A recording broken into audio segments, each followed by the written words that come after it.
Bonjour la team et bon retour sur la chaîne NG Chris Trading TV. N'oubliez pas de liker la vidéo, de la partager et de vous abonner à la chaîne pour ne pas manquer des prochaines vidéos.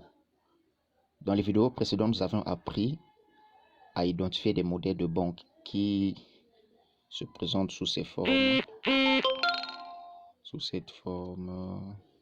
Donc on avait drop, base, rallye,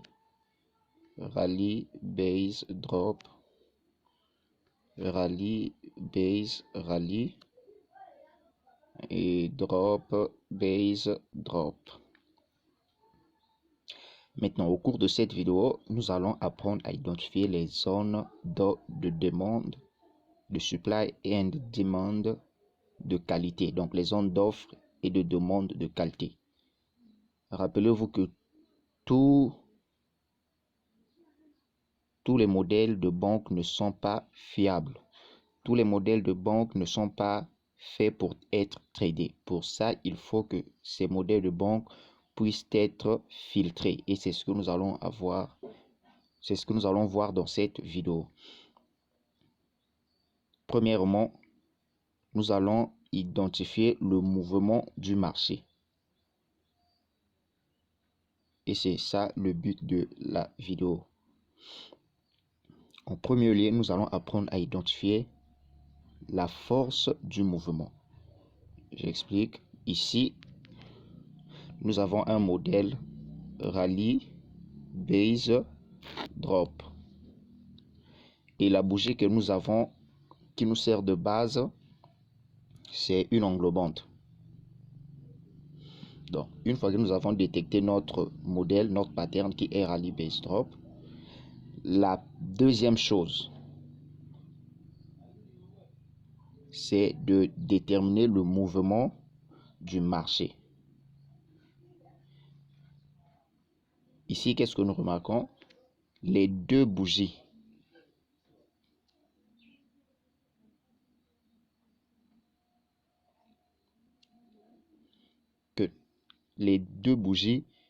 qui nous servent de drop sont des bougies de grande taille.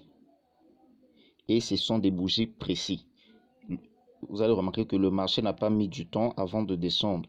Le marché n'a pas fait ceci, n'a pas essayé de consolider, non. Mais le marché est parti directement en baisse. Donc il y a eu un fort mouvement ici.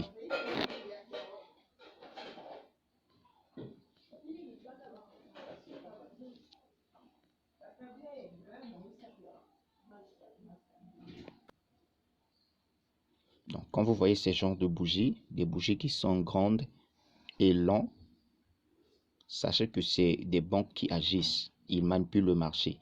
Donc dès que vous voyez des bougies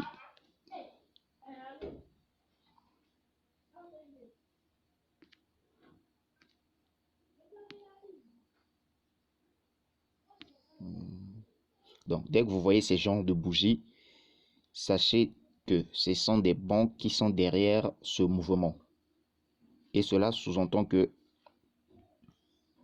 ils reviendront pour jouer leur tour. Donc, ils vont revenir à la zone. Donc, ils vont faire ceci. Une fois qu'ils ont agi, ils vont revenir dans cette zone-là pour vous faire croire que le marché va en hausse.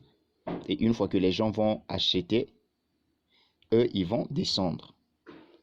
Donc, pour déterminer que une zone d'offre est une zone valide, la première des choses, vous regardez la force du mouvement. Si le mouvement est fort, cela fait partie des premiers éléments que nous devons déterminer pour savoir si notre zone est une zone fiable. On se retrouve pour